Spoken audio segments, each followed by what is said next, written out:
মনের একান্ত কামনাকে আমরা ইচ্ছা বলি। আমাদের মনের ভিতরে কত ইচ্ছাই না আকুলি বিকুলি করছে। যেই ইচ্ছা পূরণের জন্যে আমরা মনকে বারবার বলি আমার এই ইচ্ছা পূর্ণ করতেই হবে, তখন সেই ইচ্ছা ক্রমশ শক্তিশালী হয়ে ওঠে। মন ও ইচ্ছা শক্তি যেমন ইতিবাচক দিক আছে, তেমনি নেতিবাচক দিকও আছে। যেমন আপনি যদি মনে করেন যে আপনি পারছেন না, আপনি হেরে গেছেন এবং আপনি হেরে যেতে চান, তাহলে আপনি হেরেই যাবেন।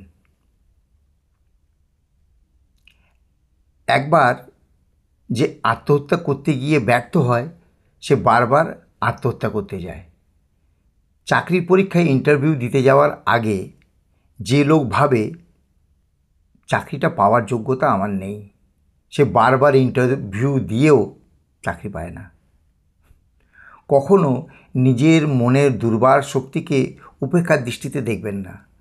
ধরুন আপনি ঘন্টায় 150 মাইল গতিসম্পন্ন একটি গাড়ির স্টিয়ারিং হাতে পেয়েছেন।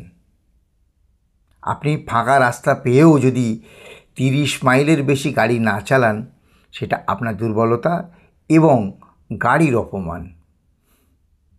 যে কাজে হাত দেবেন সফল হবেন মনে করেই হাত দেবেন, কোনো কিছু হালকাভাবে করবেন না।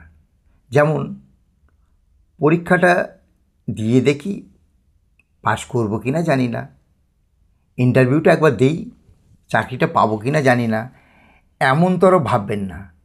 চাকরির পরীক্ষা বা ইন্টারভিউ দেওয়ার আগে বারবার মনে মনে বলবেন চাকরিটা আমিই পাচ্ছি।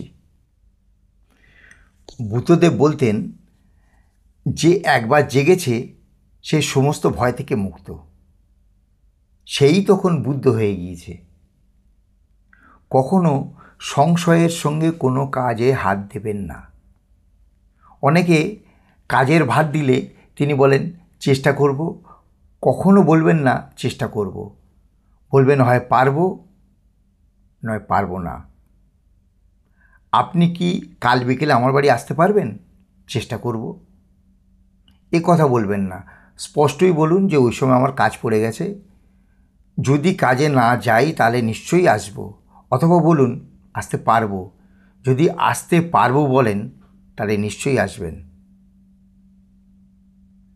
যদি সবসময় নিজের সম্পর্কেই অনিশ্চিত থাকেন, তাহলে আপনার ভাগ্য অনিশ্চিত হয়ে বসে থাকবে। কন্যাকুমারীতে যিনি বিবেকানন্দের মূর্তি বসিয়েছিলেন, সেই একনাথ রানাডে একবার কলকাতায় চাঁদা তুলতে এসেছিলেন। তাকে জিজ্ঞেস করা হয়েছিল আপনি কি মূর্তিটা বসাতে পারবেন? তিনি বলেছিলেন নিশ্চয়ই, আমি চোখের সামনে দেখতে পাচ্ছি মূর্তিটা। মনের জোর।